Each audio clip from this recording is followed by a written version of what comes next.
Assalamualaikum warahmatullahi wabarakatuh. Saya Tengku Farah Nur Fadilah binti Ungku Azman, merupakan pelajar Sarjana Teknologi Pendidikan UTM. Okey, pada hari ini saya akan membentangkan tugasan 2 iaitu alatan teknologi pilihan untuk persekitaran pembelajaran inovatif, dan pensyarah saya adalah Profesor Dr. Nordayana Abdul Halim.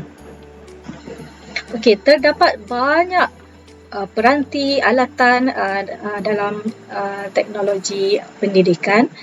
Okey, sebelum itu marilah kita melihat apakah yang dimaksudkan dengan persekitaran pembelajaran inovatif. Okey, inovatif bermaksud memperkenalkan atau menggunakan idea atau kaedah baharu, dan persekitaran pembelajaran adalah ekosistem yang merangkumi aktiviti dan hasil daripada pembelajaran. Ini bermakna persekitaran pembelajaran inovatif adalah ekosistem yang merangkumi aktiviti yang menggunakan teknologi terkini dalam membantu pembelajaran dan pengajaran. Terdapat beberapa ciri persekitaran pembelajaran inovatif, iaitu berpusatkan murid, perbezaan individu, sosial dan pembelajaran kolaboratif, cabaran untuk latihan yang mencukupi untuk setiap murid, motivasi dan emosi murid, penilaian untuk pembelajaran tapi bukan untuk pembelajaran, dan pembelajaran merentasi disiplin. Okey, untuk tugasan ini saya memilih 5 teknologi pendidikan, iaitu Google Classroom, Google Meet, Canva, Kahoot dan Quizizz. Okey, Google Classroom merupakan perkhidmatan web percuma yang dibangunkan oleh Google untuk sekolah, bertujuan untuk menyelaraskan proses perkongsian fail antara guru dan murid. Ia menggabungkan Google Drive untuk penciptaan dan pengedaran tugasan. Okey, kelebihannya ia adalah suatu yang mesra peranti mudah alih, sama ada telefon ataupun komputer, dan butang yang ada adalah tersusun dan mudah digunakan, dan papan mukanya minimalis dan nampak profesional, dan bahan yang dimuat naik akan terus disimpan di dalam Google Drive. Selain itu, platform ini memudahkan interaksi antara guru dan murid. Okey, tetapi kelemahannya adalah reka bentuk papan mukanya adalah terhad, dan simpanan di Google Drive juga terhad. Okey, bagaimana ia membantu persekitaran pembelajaran inovatif adalah ia berpusatkan murid, di mana murid perlu mengakses sendiri tugasan dan bahan yang dikongsikan oleh guru ke dalam Google Classroom, dan kemudian memuat naik tugasan yang diberi. Okey, seterusnya adalah Google Meet. Okey, ia berfungsi untuk sebagai perkhidmatan komunikasi video yang dibangunkan oleh Google, yang menghubungkan komuniti sekolah terutamanya melalui video untuk kelas, persediaan ibu bapa dan guru, pembangunan profesional dan pelbagai lagi.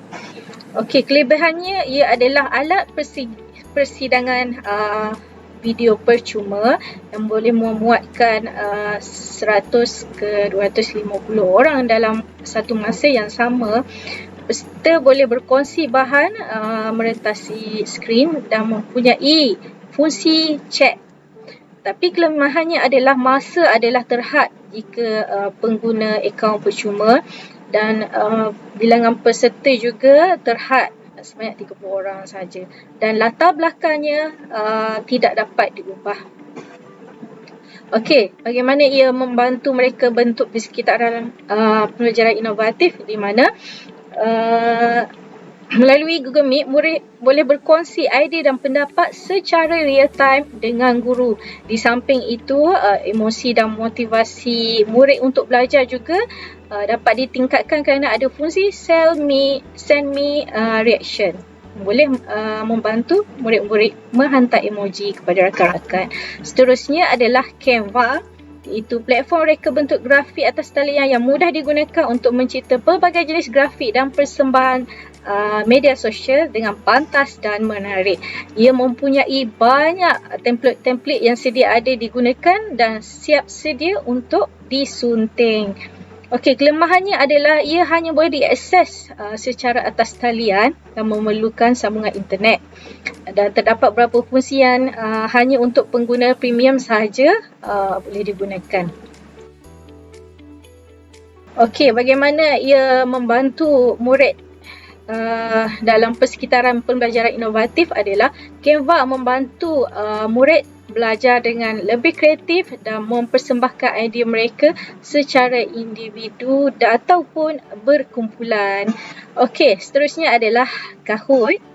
Okey, ia adalah suatu permainan interaktif atas talian yang percuma di mana pengguna boleh menjalankan kuis yang telah diberi oleh guru-guru.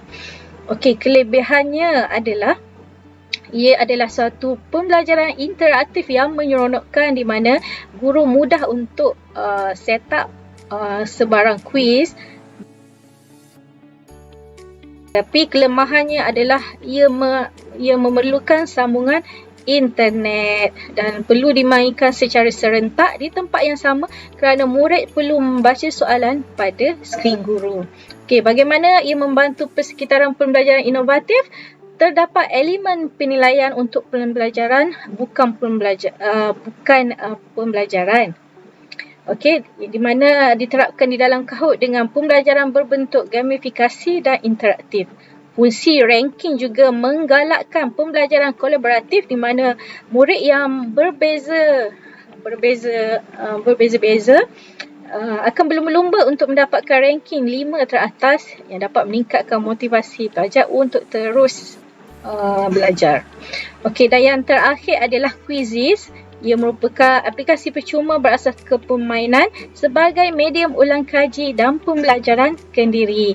Okey, kelebihannya adalah cara penggunaannya adalah sangat mudah dan sudah tersedia pelbagai kuis yang sedia ada. Dan pengguna juga boleh mendapat jawapan setelah menjawab soalan yang diberi. Okey, tapi kelemahannya adalah sama juga ia bergantung kepada sambungan internet dan fungsi timer mengehadkan masa untuk menjawab dan fungsi ranking dipengaruhi oleh tahap kecepatan pengguna untuk pengguna yang menjawab soalan tersebut. Okey, bagaimana ia dapat membantu mereka bentuk persekitaran pembelajaran inovatif adalah pembelajaran bersifat interaktif dan menarik dengan menggunakan Quizizz dengan adanya avatar, leaderboard, tema muzik dan sebagainya yang dapat memotivasikan murid untuk terus belajar. Dan aplikasi ini adalah berpusatkan murid. Itu sahaja daripada saya. Semoga berjumpa lagi. Terima kasih.